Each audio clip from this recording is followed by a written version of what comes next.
It will come in my, Oh, I got it. desk as I pull the,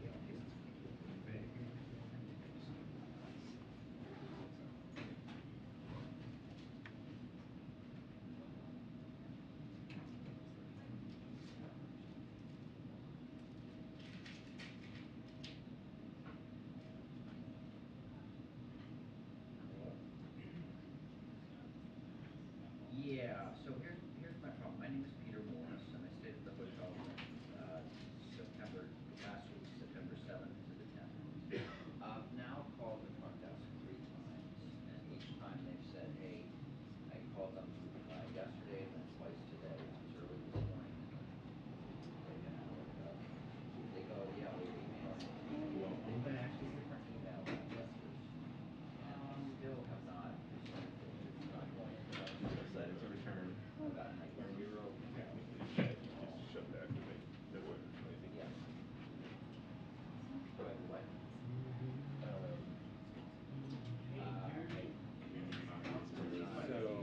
Oh, it is?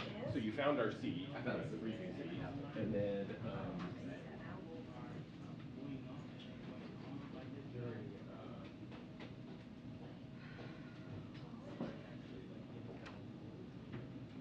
Great.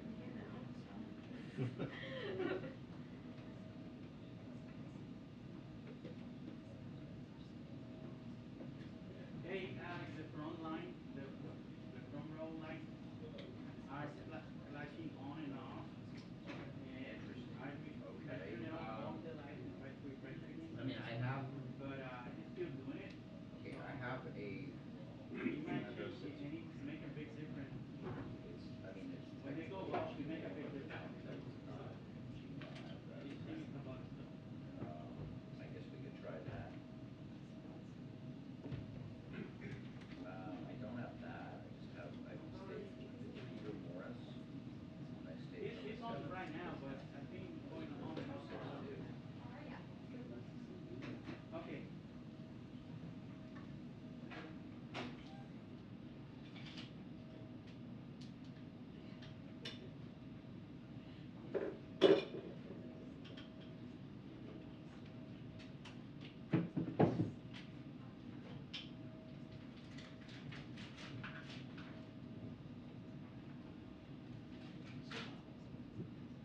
And I went to my honors account, but yeah.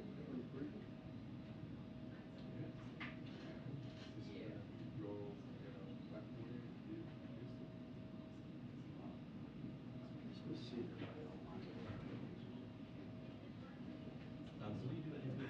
I'm a politics reporter. Oh. So I'm saying, you're saying what now? I just started like 3 months ago and it was out till August. Oh, I see. Way to start. No, this is Weird. Yep. How you doing? I'll be on vacation. Yeah. Good luck. actually those kids in the Benefit from my expertise when I return. Yeah, well, Yeah. I can't wait a month. Yeah, no.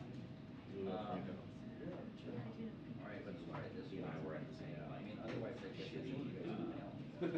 Newspaper. I belong Like to most of one the of 2000s. Oh my gosh, where It are didn't you stock, at? it just showed up. And that Oh, just nice. shows The money up. comes out of my paycheck and that's all. That's it, that's it. So horrible for It shows up me. like it shows you no charges.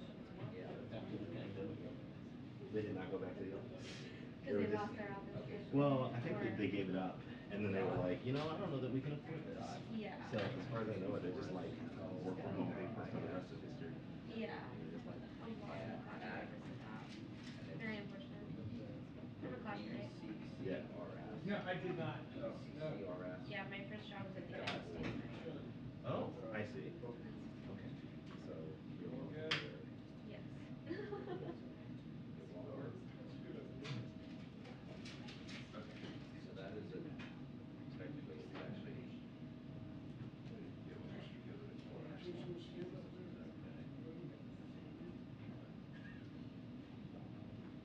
Well, it's peter.morris@bccrs.org.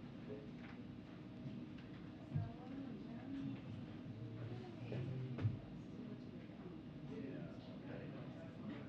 I'm just wondering if there's another way to For the briefing? I'll put you up in 5 minutes. get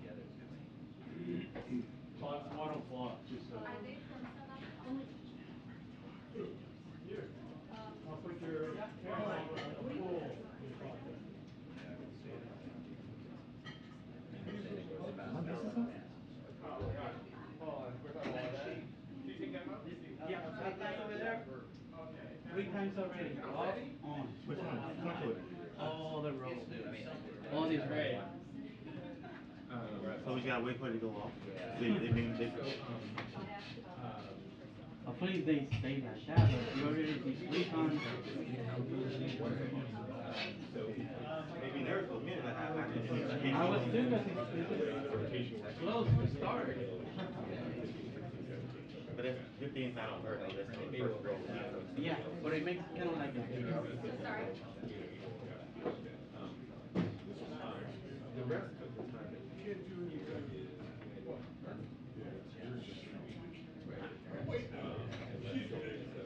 Did it show any warning or anything? They just like. Nope. No, he did. Yeah. So we started to Red light down there. And there's the one down there. This is more. And hit for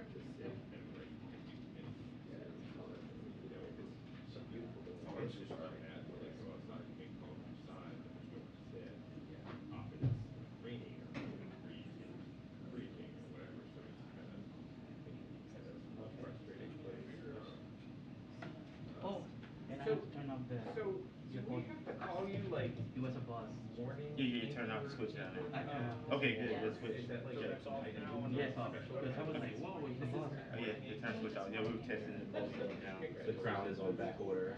That's Yeah. That's right, exactly. Yeah. That's fantastic. You don't See get what the happens. charge. It's only on the front row and not on the main her key light. But it's just okay. When you start, you know.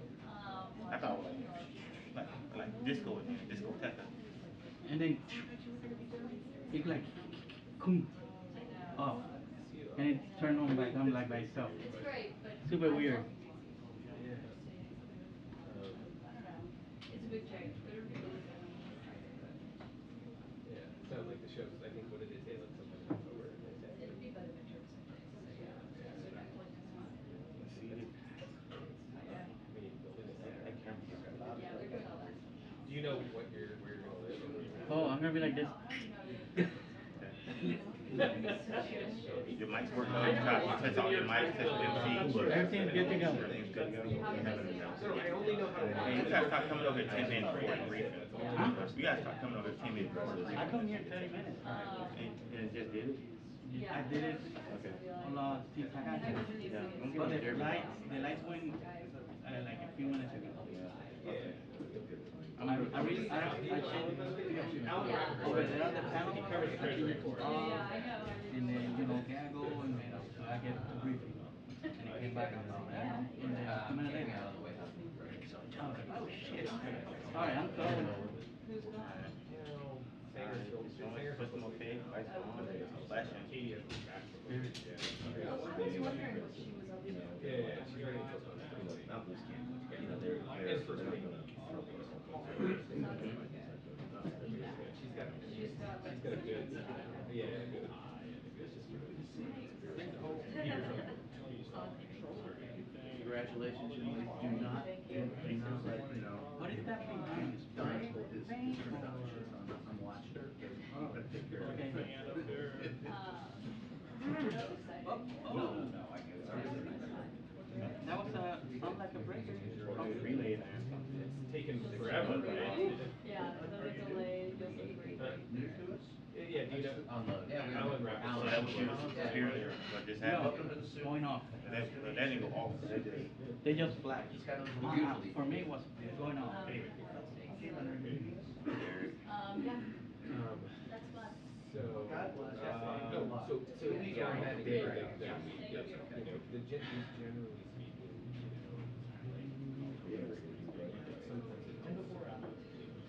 sometimes it's helpful.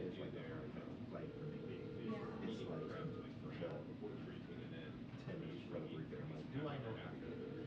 Sort of like, am I expert? There and now, but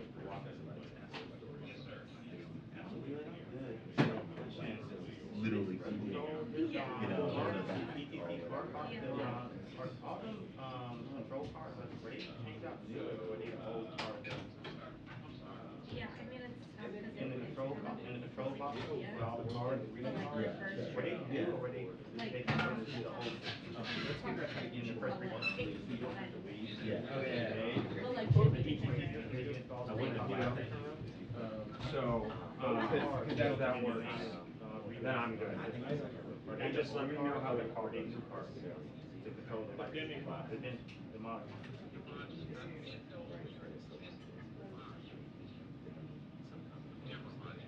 Yeah, that's what we think too. We think probably have to get relay kicked in and kind of light kind of temporary flash and it came back up and but there's no error showing up in the system. You know, it's saying okay, it's not really without logging. maybe vanilla. Like an error, You know, what's his favorite ice cream? that we can see.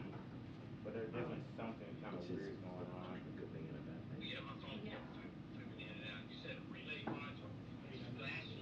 No, it flipped the lights. We hear the relay engaging, disengaging. The lights just temporarily kind of flashed and came back up. Yeah. The system is giving the system okay here. It's not giving us any errors.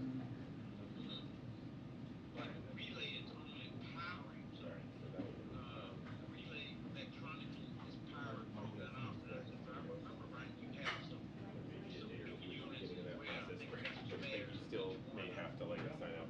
Yeah, You know what I mean? so otherwise just do that thing and then just sign up for that thing and then. Yeah, but let's, Yeah. but anyway, It just we just you know, once you're on that list, then what that means is you have it when you're on, right? Basically, like, but you can, you know, if you have a reason, you have like meetings or whatever, Yeah. or you want to talk to somebody, or you just want to like, somebody to return your calls, it's skill set. yeah, he's here. Yeah. You don't think one of those dimmer modules can go bad, one of the cars? Yeah. So the only thing you can really get to is Do you do most of your meetings off campus or? Yeah.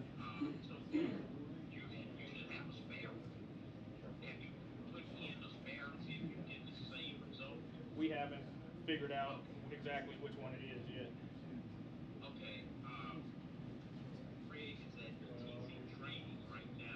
Yeah, but that's the move. We'll,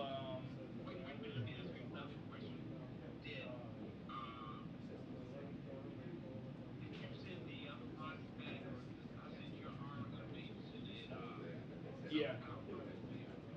Yep.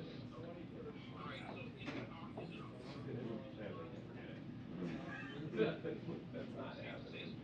You know, so Or which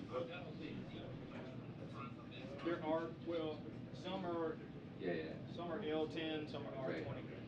Yeah.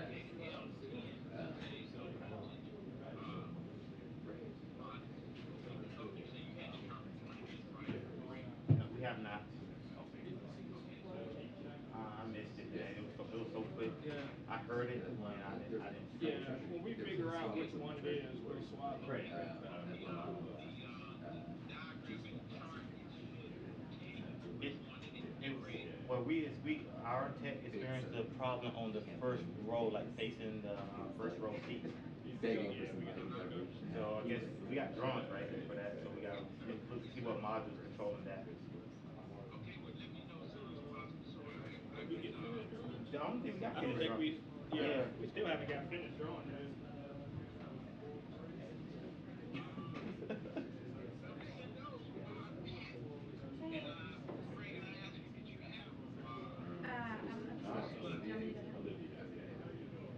I haven't seen it.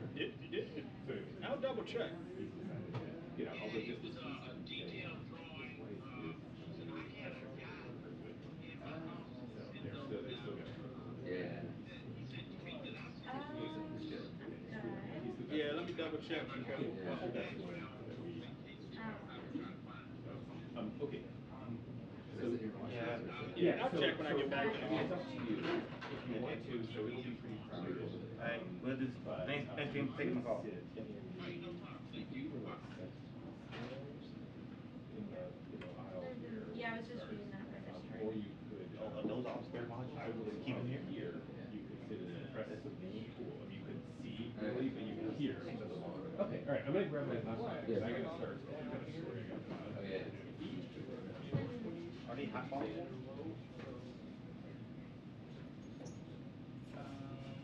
Okay. I got it. Okay, great. Thank you so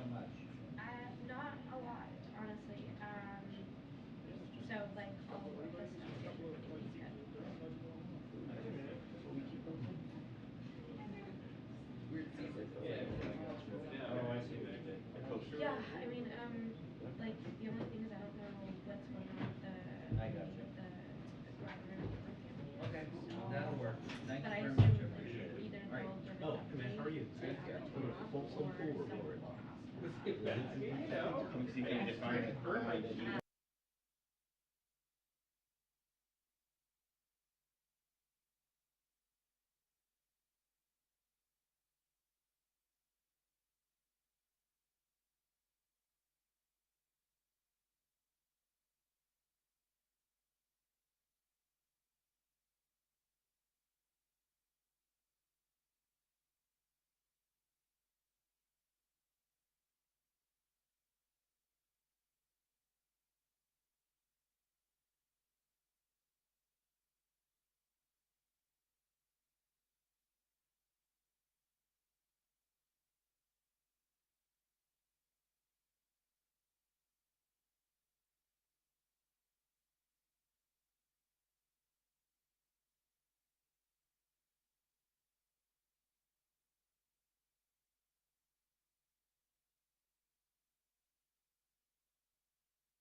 We can line for that.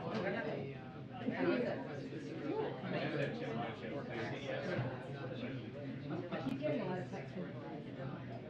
You need to get this. Yeah. Again, today about yeah, let's see the phone with that.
No, you're thinking of the when he.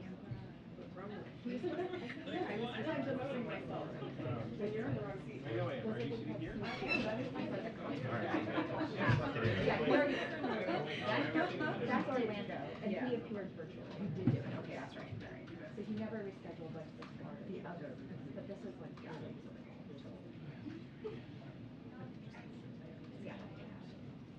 Well, I just find it odd, like, Charlie Chris had actually said, like, I was welcomed by him to Florida, and like.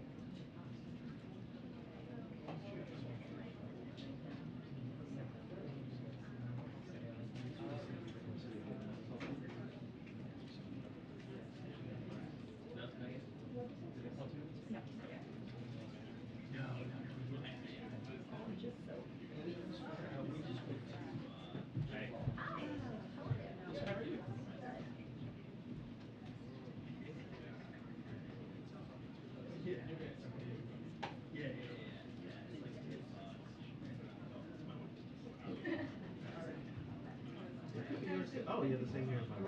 Not the same here. I have no card. No card. It'll be a problem.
2 minutes to press briefing, 2 minutes to the press briefing. Thank you.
Good afternoon, everybody. Happy Friday. Settling in. Come on in, team. I know. All right. It's been a busy week here at the White House. On Monday, the president delivered remarks about our country's efforts to end cancer as we know it, with new actions, while rallying Americans of all backgrounds to do their part to fight cancer. On Tuesday, he joined thousands of Americans to celebrate the historic passage of the Inflation Reduction Act, which lowers costs for families and takes aggressive action to tackle the climate crisis. On Wednesday, the president visited the Detroit Auto Show to highlight how his economic plan is fueling an electric vehicle manufacturing boom in America. Yesterday, President Biden announced a tentative agreement to keep our railways running and our economy moving in the Rose Garden, as you all saw, and also hosted a summit on ending hate-fueled violence in communities across America. And today, we got some more good economic news. Today, state-by-state job numbers showed that unemployment rates in many states remain at historically low levels. In fact, 9 states from across the country are at their lowest unemployment rates on record. From Georgia to Washington to New Hampshire, which is at just 2%, 18 states are at or below 3%. So the president and his team have spent this entire week focused on delivering for the American people. We've been focused on strengthening the economy and healthcare, strengthening opportunities, lowering costs across the board for hardworking families, and so much more. But while we've been focused on the things that matter to the American people, Republicans, well, they have spent this week sowing chaos and division, engaging in cruel political theater, and working to roll back rights and benefits that Americans have enjoyed for generations. Literally every day this week, they've pushed to strip women of their rights, starting with Senator Graham's proposed national abortion ban, which could send medical professionals to prison for up to 5 years. Again, up to 5 years. West Virginia signed into law a state ban on abortion with virtually no exceptions, and Indiana's radical ban went into effect just yesterday. But that's not all. That's not all that Republicans electeds have done this week. Yesterday, 2 Republican governors reportedly lured 100 asylum seekers, including children, onto planes and buses with false premises and then abandoned them on the side of a busy road thousands of miles away with nothing but Ziploc bags of their belongings in hand. These were children, they were moms, they were fleeing communism. And what did Governor DeSantis and Governor Abbott do to them? They used them as political pawns, treated them like chattel in a cruel, premeditated political stunt. Why else would Governor DeSantis have spent the time to charter a flight to take migrants out of a different state, not even his state, a different state, and hire a videographer to capture footage of that flight, but not bother to let Massachusetts authorities know that migrant children in need of food and shelter were about to land on their doorstep? These vulnerable migrants were reportedly misled about where they were headed, told they would be headed to Boston, misled about what they would be provided when they arrived, promised shelter, refuge, benefits, and more. These are the kinds of tactics we see from smugglers in places like Mexico and Guatemala. And for what? A photo op? Because these governors care about creating political theater than creating actual solutions to help folks who are fleeing communism, to help children, to help families. Instead, they want to do political stunts. President Biden put forward a comprehensive immigration reform package on his first day in office and secured record funding for the Department of Homeland Security. We once again invite Republicans to support both. President Biden will remain focused on strengthening and uniting our country, even if extreme Republicans leaders remain hell-bent on doing the complete opposite. With that, we'll get started with our NSC friend, John Kirby. Admiral John Kirby is here today. I know you guys had some questions about UNGA and the trip that the president will be taking to the UK this weekend. So come on up, John. And then I'll take your questions afterwards. Good afternoon, everybody. I think, as you all know, high-level week of the 77th session of the United Nations General Assembly takes place next week. This year's high-level week is on track to potentially set a new record for leader-level attendance. As President Biden has made clear, since taking office, the United States is committed to renewing our engagement with all regions of the world as we partner on tackling the most pressing challenges affecting us.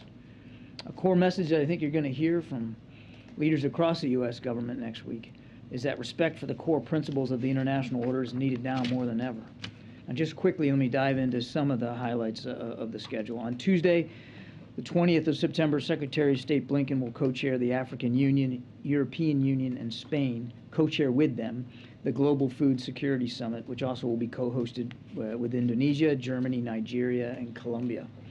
The goal of the summit is to reaffirm the commitment of world leaders to act with urgency and at scale to respond to the pressing global food crisis and avert famine for hundreds of millions of people around the world.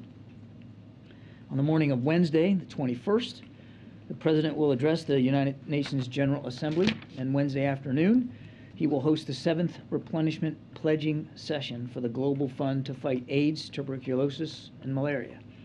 The fund enables programs that prevent, detect, and treat the deadliest infectious disease killers today and will help ensure countries to make sure that they have the resources they need to build strong, resilient health systems within their communities. The President will also take this opportunity to encourage all nations to do more to help meet the proposed target of $18 billion to be raised by 2025. And then lastly, on Wednesday evening, the President and First Lady will host the heads of delegation and spouses at a diplomatic reception. This week, I just want to hit Ukraine real quick. The world witnessed, again, courageous, determined Ukrainian resistance against Russia's aggression. Together with our allies and partners, the United States has been delivering an unprecedented amount of weapons and equipment that Ukraine's forces are using quite skillfully in the field. And you just saw, I think yesterday, last night, we announced our 21st package of security assistance using presidential drawdown authorities. This is a $600 million package that includes ammunition for those HIMARS systems that you're all familiar with now, the high mobility artillery rocket systems. Tens of thousands of artillery rounds, additional counter unmanned aerial systems and mine clearing equipment, small arms and ammunition. There's a lot more in the package. We're going to continue to provide Ukraine with key capabilities to meet their evolving battlefield requirements, and they are evolving battlefield requirements. I also want to just take a moment to address the reports that we've been seeing today out of Izium and the potential here for mass graves, which, in Izium, as you know, Ukraine just recently liberated from Russian control. The reports that we're seeing just in general are more than 440 graves, which reportedly includes civilians. And it's horrifying. It's repugnant. And sadly, it's in keeping with the kind of depravity and the brutality with which Russian forces have been prosecuting this war against Ukraine and the Ukrainian people. And we're going to continue to actively support efforts to document war crimes and atrocities that Russian forces commit in Ukraine and to assist national and international efforts to identify and hold Russians accountable. Lastly, just on the South African bilateral visit today, as you know, President Biden looks forward to hosting South African President Cyril Ramaphosa this afternoon in the Oval Office. As you heard from Corrine yesterday, they're going to talk about a variety of pressing global and regional issues, including climate, strong health partnerships between our two countries, and opportunities to increase trade and investment. We look forward to strengthening our partnership with South Africa between and across multiple levels of engagement, and I'm sure we'll have a readout for you when that meeting is over. Thank you. Okay, we're going to keep track of time because I know folks have to gather. Can I follow up on Izium really quickly? Yes, ma'am. Does that change the President's view on naming Russia as a state sponsor of terror? Because as you know, President Zelensky called for that again this morning. The President's been very clear. We think that there are better alternatives to holding Russia accountable and to increase the costs and consequences on their behavior in Ukraine. The state-sponsored terrorism designation could actually make it harder for humanitarian aid to get into Ukraine. It could put in jeopardy the food security, the grain deal that is in place, which now 2.5 million tons of grain have now moved out of Ukraine. And we believe it could limit Mr. Zelensky's flexibility at the negotiating table if and when it gets to that point. Thanks, John. I have a question about the President's meeting today with the families of Brittany Griner and Paul Whelan. After Brittany Griner was sentenced a month and a half ago, Sergei Lavrov said, quote, "The Kremlin is ready to discuss this topic." That was a month and a half ago. So where does that discussion stand? The discussions are ongoing. I think Corrine said it really well yesterday. Sadly, we don't have a result here to tell you about. But the President felt it was important to continue the dialogue with the family members. That's happening today. We have stayed in touch with them throughout. We have kept them informed throughout. But the negotiations are still ongoing. But the negotiations are now taking place, and the Russians have made some kind of significant response? They have not responded to our offer. We have made a serious offer to get Brittany Griner and Paul Whelan back home. The Russians have not responded to that offer. But that doesn't mean that we're not still in negotiations and we're not still trying.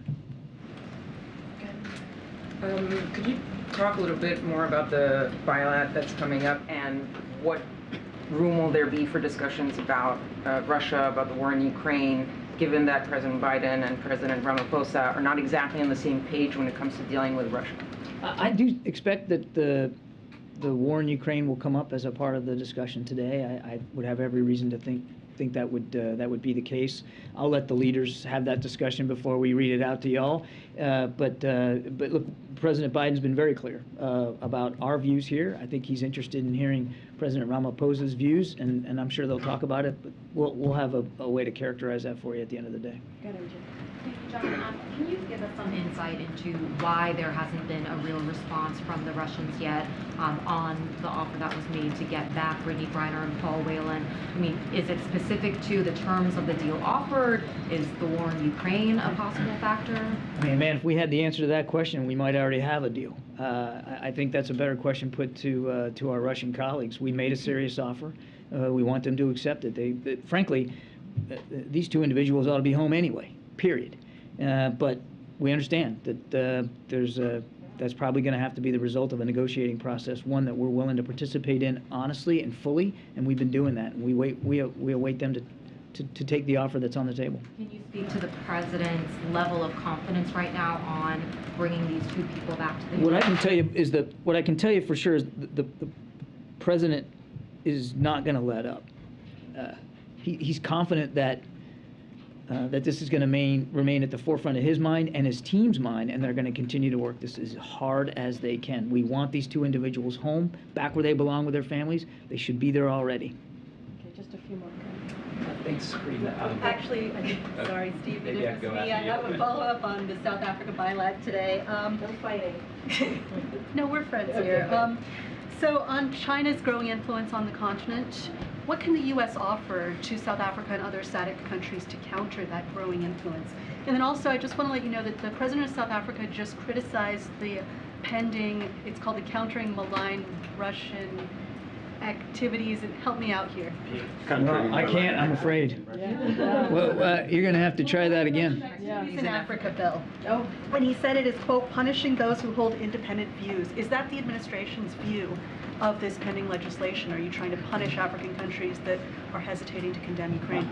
I think we're reticent, as always, to talk about pending legislation. But just broadly speaking, there's no punishment here intended for anybody.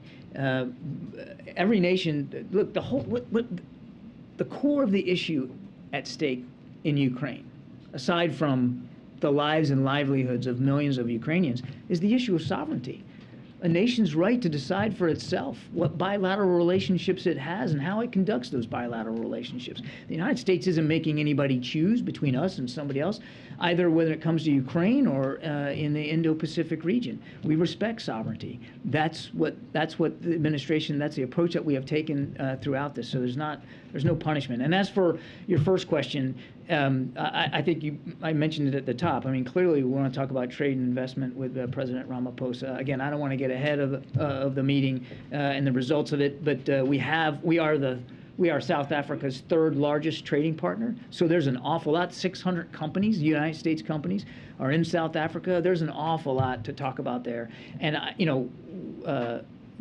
you saw in the G7 leaders, and of course, President Biden was right there at the forefront there, launching this global fund for infrastructure and investment. I mean, there's an awful lot of opportunities here for more developed nations to continue to provide investment opportunities to lower and middle income countries so that they can improve their own infrastructure and their own healthcare, their own education, and their own economic development. And I think, again, back to my point about the UN General Assembly, I think you're going to hear more from the president in New York next week on that. Just a couple of Thanks.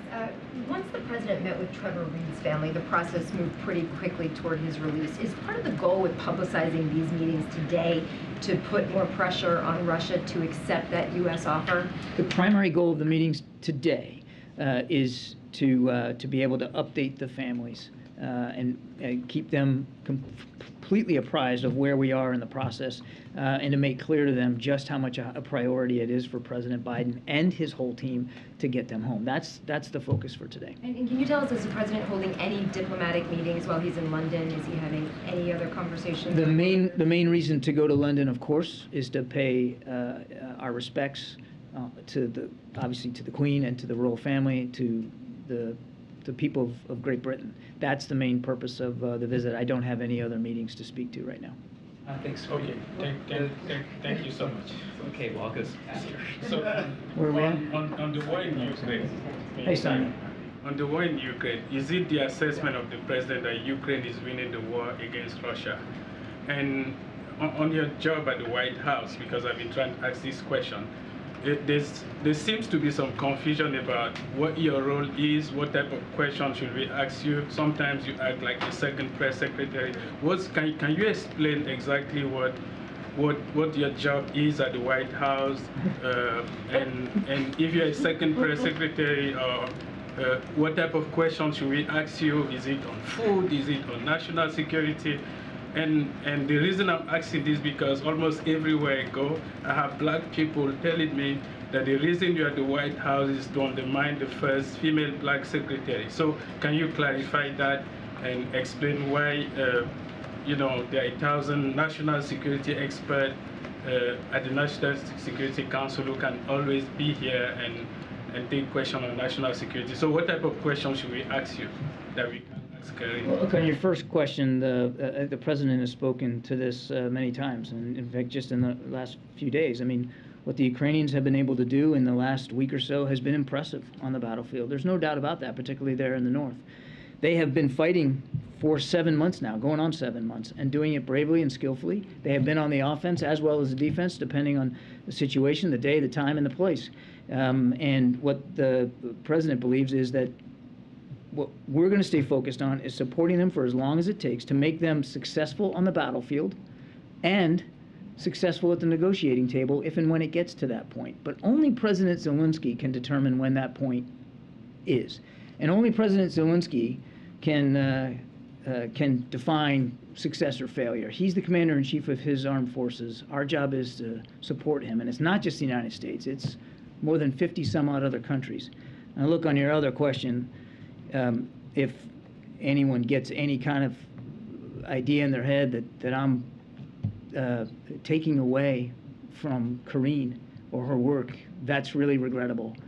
And I'm very sorry that that's any impression that anybody would have. I am simply working at the National Security Council on national security communications, and with her good graces, I'm able to come up here every now and then to talk to you about simply national security issues. That's my portfolio. That's where I'm limited. That's where I'll stay, and I do it at her invitation and with her approval to come up here. So that's the focus. I'm happy to answer national security questions, and that's about it. Thanks, John. We're going to do like one last question just to get us back on track. Go ahead, please. I had one about the Asian Leaders Summit going on in Uzbekistan. This was supposed to be a show of unity around Vladimir Putin, and the Indian Prime Minister just told him that it is not the time for war in Ukraine. So is it your view that maybe the alliances that Putin was able to forge or to maintain around the war in Ukraine are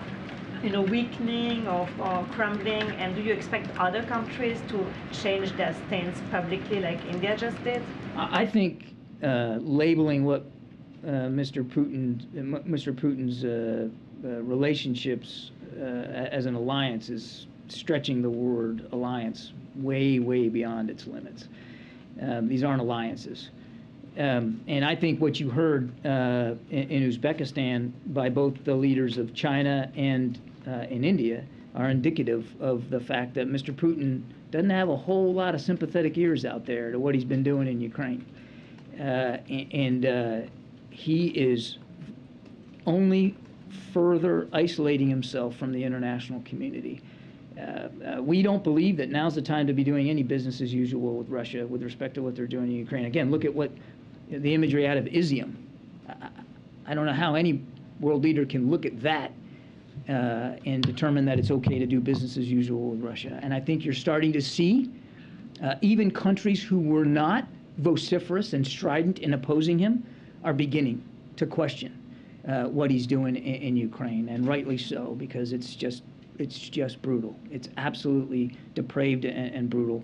And I think it's becoming more and more obvious to the rest of the international community what Mr. Putin and his soldiers are capable of in the worst possible way. Thanks a lot. I'll go. Thanks, John. Thank you. Okay. All right. Go ahead. So. And I know we have to gather soon, but Yeah. can you stay for like an extra 10 or 15 minutes since we got I to don't start? think I can because I think there's a pool spray. No, but There's the a- pool will go, but if you could stay for an extra few minutes. Questions. Oh, okay. I was told that I could not by folks, so we'll just start. Why don't we just start and we'll see where we end up. I just want to have a couple follow-ups on UNGA. I know Kirby said no formal meetings in London for now, but can you talk about whether he would meet with the new British Prime Minister at UNGA? Again, nothing to announce at this time.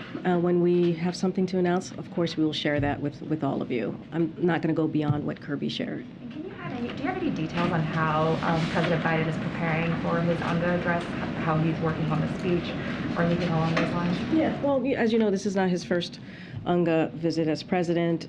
It's the usual. He works with his team, his speech team, and his senior advisors on the speech. He's very much involved in edits and making sure that he communicates what is the most important for the American people as it relates to domestic issues, as it relates to how foreign policy issues, international issues, affect the American people. I don't have much more to share. Clearly, next week will be a big week at UNGA, and he will look forward to joining other heads of states in delivering a message on behalf of the American people. I don't have much more to share than that.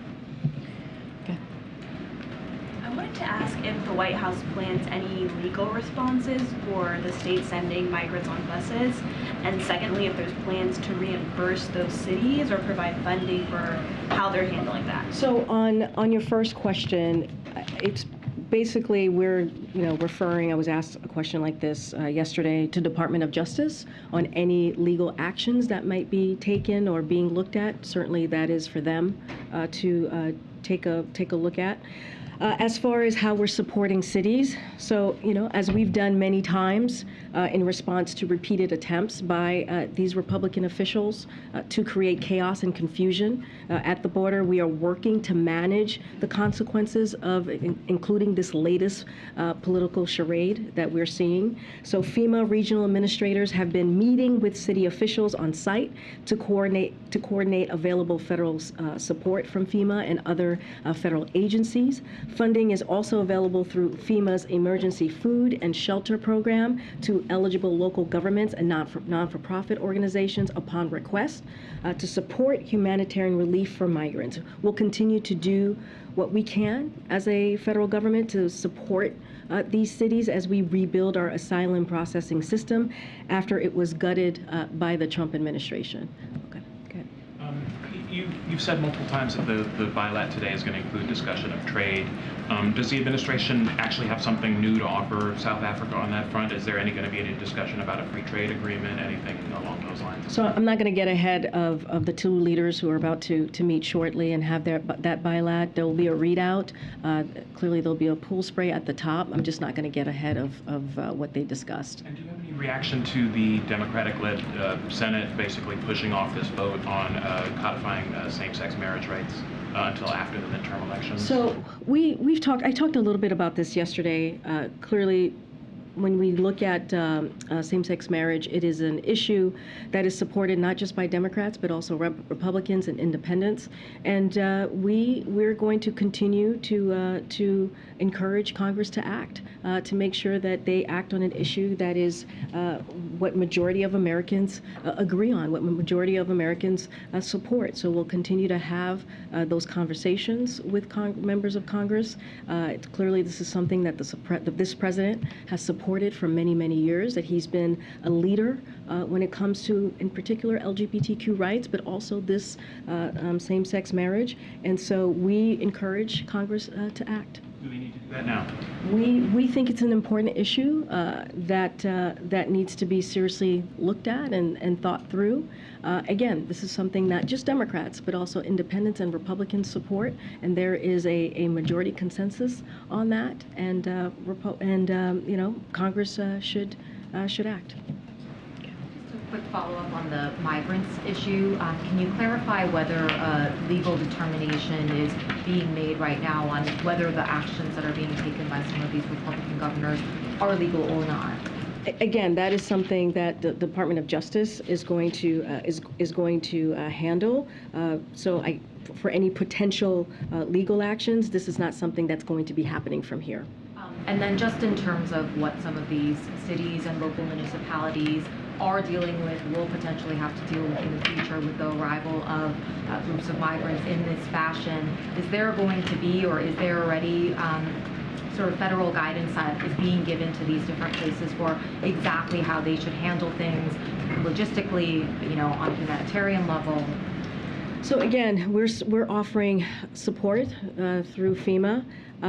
Look, this is an issue, and we have been clear about this.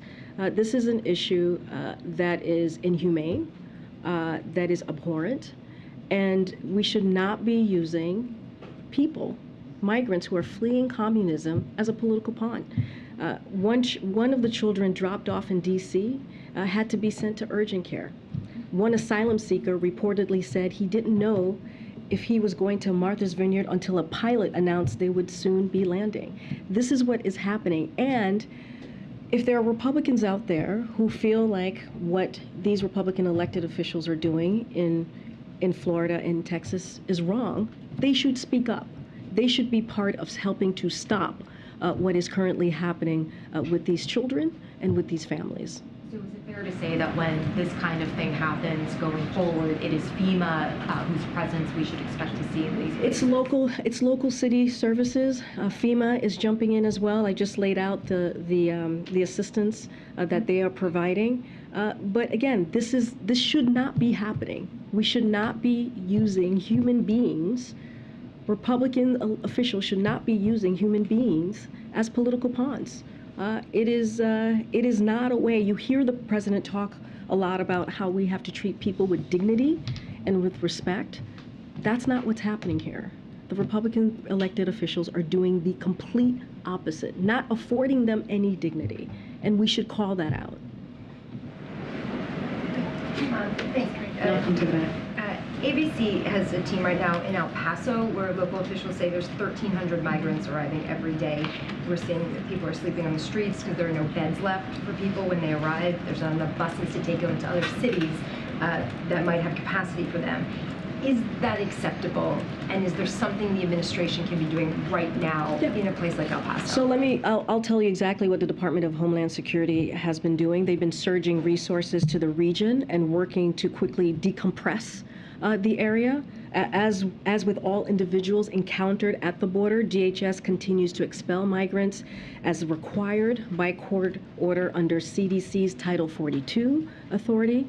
Those who cannot be expelled under Title 42 are screened and processed to have their claims for relief heard by an immigration judge in removal proceedings, which is something that this administration had made sure that we got more immigration judges so that we can move these processes a little faster. DHS and other departments also continue to work with Mexico and other countries in the region to address migration challenges throughout the Western Hemisphere. So yes, DHS is currently surging their resources and dealing with what you just laid out in El Paso at this current time. White House officials been in touch with the mayor there to talk about like what he needs immediately, and can FEMA provide buses to move migrants to places elsewhere where they might have contacts, family members? So that piece, I would refer you to the Department of Homeland Security and also FEMA to get more specifics on what other steps they might be taking. Our team here is in constant communication with local officials on these types of issues. So I don't have anything to read out or any conversation that has been had. Thanks.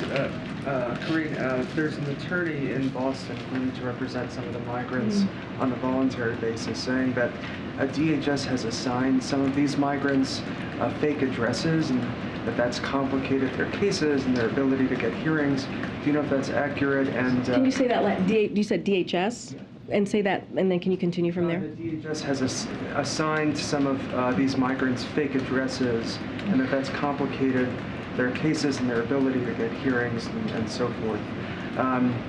Do you know if that's accurate? And this is the first time I'm hearing of this, so I would have to reach out to my colleagues over at DHS to see if that is actually true. And then just if you can respond to Ron DeSantis's comment that this is apparently, he said it was essentially no different than what the federal government has done in sending, flights in the middle of the night. That's the way he's characterized it. Taking migrants to various different states. Do you have a response to that? So we are offering solutions. That's what the Biden-Harris administration has been doing since day one, including on the first day putting forth a comprehensive immigration reform to deal with this issue. We have given DHS record funding. We have advanced policies. What have they done?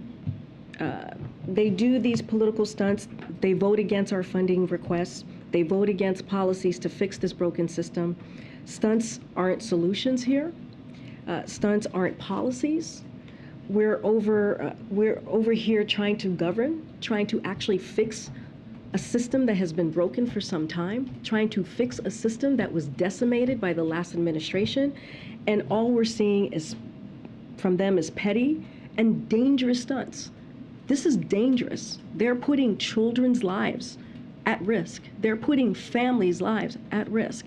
And again, I'll say to Republicans again, if they are interested in solving the problem, there are many ways to do this. They should vote for record funding that we've put forth for DHS, and they should sign on or work with us on a comprehensive immigration reform. Again, something that this president did on his first day. That's my response. Next. On Brittany Griner and Paul Whelan, can you elaborate on what the administration is doing at this point in negotiations with Russia for their release? Because Kirby said that there's an offer on the table, they're waiting for Russia to take it, but that doesn't mean that the U.S. still isn't negotiating and trying. So what does that look like? So our national security team is in regular touch and has been putting this as a priority when it comes to bringing Paul in regular touch with the negotiation team, with Russia, and making sure that they're fighting for Paul and Brittany to come home as soon as possible. That is the goal. We want to make sure that they come home safely. We have been very clear that Russia should take this offer. It is a substantial offer. And we get it. We get how hard this could be for their families. This president understands how hard it is for families. And they are both being wrongfully detained. And we're going to continue to do everything that we can, working tirelessly every day to make sure that we get them home. That is why this meeting is so important that he's having with these families. He wants to make sure that they understand that they are at front of mind, that Brittany and Paul are at front of mind for this president and his team, and that we're going to do everything that we can, working day and night, having those conversations, and making sure that we get them home. We don't want to get too far into the negotiations or at all, get into negotiations at all. For security reasons, we're not going to negotiate in public. All we can tell you right now is that we are doing everything that we can. The national security team here is, the State Department is, and the president is keeping regular touch with his team on what is happening and how we can get the two of them home safely. Does the president anticipate making any progress on this next week during UNGA with Foreign Minister Lavrov there? Is that goal? We're always looking to make progress. And I'll reiterate what I said yesterday. The Russians should accept this offer. The Russians should accept our offer that we put forth. A substantial offer is on the table, and they should accept it. Totally separate. The White House announced that the president's going to go to Florida soon to hold a rally. Can you just clarify, was that already on the books, or is that something that's in response to Governor DeSantis? It was already on the books. And as we have said, just to add, we said this in August, the president is going to going to be traveling across the country. As we saw in early August, there were a bunch of legislation, like economic legislation, that we saw success from Democrats in the House and the Senate. And so he's going to go out there, talk about the CHIPS and Science Act. He's going to talk about the Inflation Reduction Act. He's going to talk about the wins that we have had over the last 19 months. Let's not forget the bipartisan infrastructure law and how the American Rescue Plan got us back on track. And so he's going to have those conversations directly with the American people. And as you know, Joe Biden likes to talk directly to American people and have that conversation face to face. So that's what we're going to continue to do. Go ahead. Thanks, Green. I have a couple questions about the migrants, but just to clear up this, is the president meeting with Liz Truss on Sunday evening? The Prime Minister's office says that there is a meeting scheduled, so can you confirm that? I don't have anything to confirm at this time. Okay, and with regards to the migrants, my colleagues in Texas are reporting huge increases in Venezuelans arriving at the border. The UN has called the Venezuelan exodus one of the largest migrations in the hemisphere. So what is the White House doing about this migration pattern, and why can't the federal government provide shelter or immediately boost other controlled transition services as it did with the Afghans? So first, when it comes to Venezuelans, we announced TPS last year, and I could give you a little bit of that. It was determined by the Department of Homeland Security. My understanding is there's no plan to redesignate that. DHS did in July extend the designation of Venezuela for temporary protective status, that's TPS, for 18 months. We have put appropriate recusals in place for individuals in the White House office who may directly or predictably benefit. Oh, this is something else that just got added on here. I apologize. But then again, just to go back for a second, for 18 months, that's what we extended it to in July. What about shelter? So as I mentioned before, DHS is involved in surging resources. And so, again, I would point you to them directly on what they're doing on the ground. But look, you know, with Secretary Mayorkas's leadership, we have 23,000 agents and officers and more than 1,200 individuals, support personnel working to secure our nation's borders. And so, again, you know, we are going to continue to do the work while folks are trying to, while individuals encountering individuals at the border, and making sure that we protect our border as well. But I don't have any more specifics on what we're specifically doing for transportation. I would point you to DHS. Just to sort of follow up on that, I guess the sort of heart of the question is, why is there a difference between the way the United States reacted to both Ukraine refugees and Afghanistan refugees, and the way they're reacting to, say, refugees from Venezuela, right? The United States, as we all know, in the wake of Afghanistan, undertook this massive effort to set up military base housing around the globe as temporary transit centers, and then set up, housing for months, if not longer, at military bases here. That's something the United States could do if it chose to confront. And then my colleagues are saying the same thing about the amazing wave of in particular from Venezuela, both here and of course TPS, as you know, it doesn't do anything for the future, right? Like the designation of TPS and the extension to that only affects people from Venezuela who were already in the United States at the time of the designation, not anybody else coming now. Well, I would say I understand the question. That's why we have TPS. That's why the Department of Homeland Security and other departments that are involved in making decisions on TPS made the announcement that they did to extend it for 18 months, and that is the beginning of a process. But I would also say it's very different than what we see in Ukraine at the time, when you have a unprovoked war, a brutal war that was started by the Kremlin, and we needed to act in that moment, in a different way in that moment. In Afghanistan, we had our friends, right, our U.S. nationals that were there, but also our friends who have helped us for the last two decades before this president decided to end the war in Afghanistan. And so we had to make sure that we kept those commitments to the Afghan people. And so we did that. And look, we're going to have continued, this is something for the Department of Homeland Security to decide on when it comes to TPS. We are doing all the work that we can at the border at this moment to address what we're seeing. But again, I wouldn't conflate. Those are all of the things that you just mentioned with Venezuelans and Afghanistan and Ukraine are three different scenarios that were handled very different ways to meet the moment that we were in. Go ahead. Kareem, just on the migrant issue, is the administration considering moving some of these migrants from these border communities to other parts of the country to relieve some of the crowding that we've seen on the border? So there's always conversations happening about how to deal with changing circumstances at the border and improve border processing systems.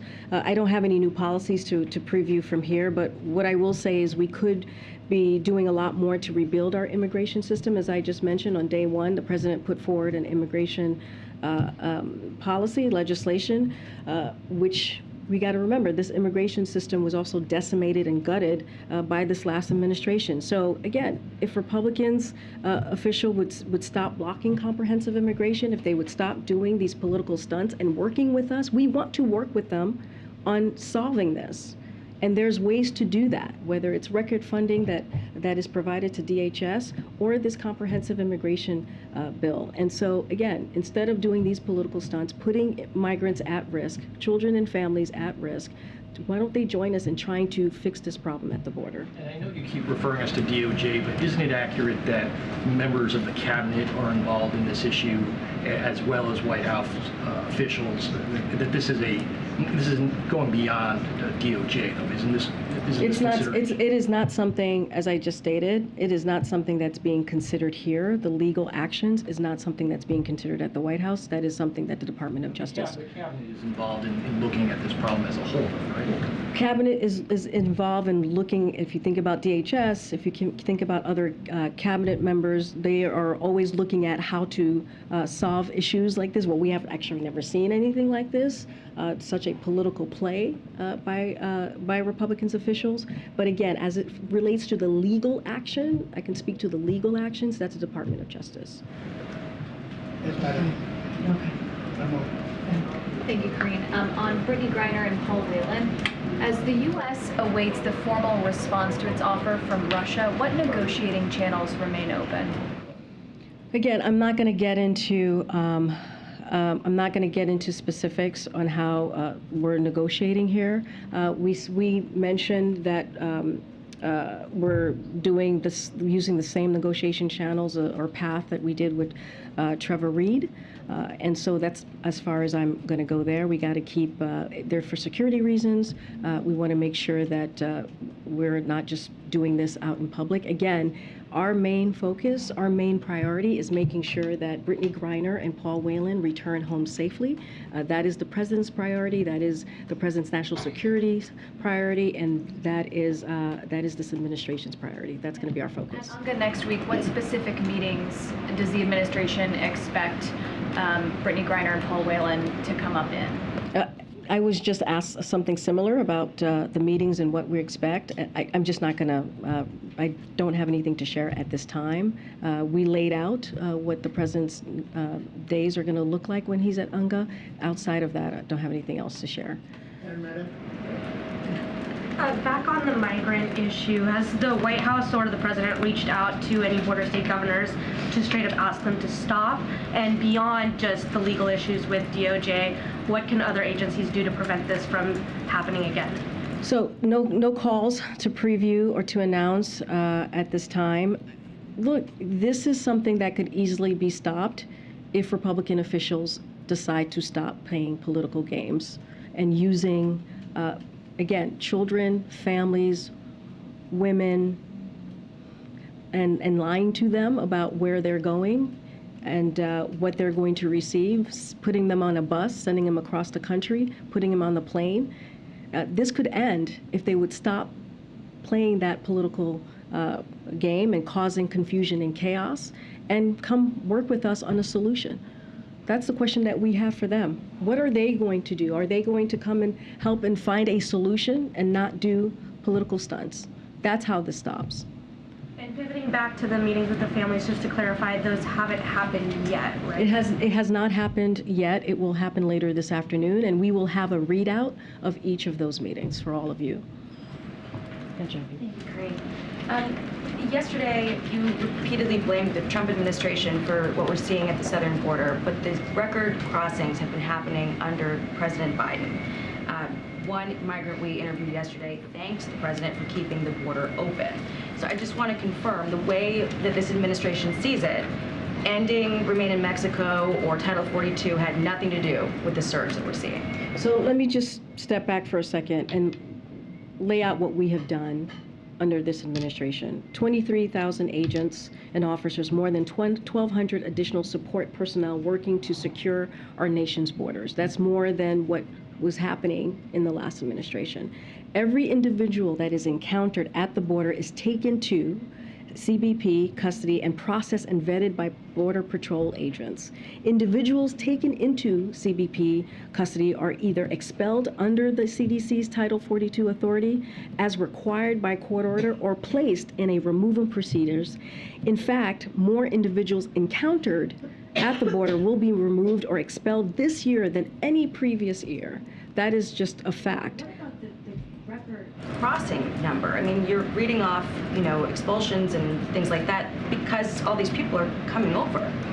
Yes, and they're also being encountered. Individuals encountered are also being removed or expelled in this year, removed more in this year than any previous year. Why would the president turn down a DHS plan then to move migrants to the northern border to relieve some of the crowding at the southern border? I was just asked about this question. That's been already asked and answered. I He literally just answered that question. I didn't understand what your answer was. Did he turn down a plan or? When this is over, you can look at the transcript and take a look. So you won't clarify? I literally, Jackie, I just answered that question. So do you think then that the system that you have in place is working? What we are asking for Congress to act. Again, on the president's first day in this administration, he put forth a comprehensive immigration reform. And instead of Republicans playing political games, using people's lives, humans, individuals, children, families as political pawns, they should help us and work with us in finding a solutions, and they are not. And again, there is an immigration legislation, a comprehensive immigration legislation that we put forth on day one. And again, Republicans have voted, many of them have voted against the funding, record funding for DHS. So we're willing to figure out how to fix this problem. We put forth ways to do this. We put forth policies to do this, and we put forth ways to make sure that we are dealing with a broken system. Is that an acknowledgement that I just answered your question. We're moving on. Go ahead. Thanks, Greg. Two quick questions for you. There are some reports that cabinet officials are meeting today on the issue of immigration. Can you confirm that those meetings are taking place? Cabinet officials are meeting here. Meeting in general about the issue. I do not have a meeting to read out or announce to you. Okay, and then on the president's... But just to be clear, any legal action that is going to be decided and done by the Department of Justice.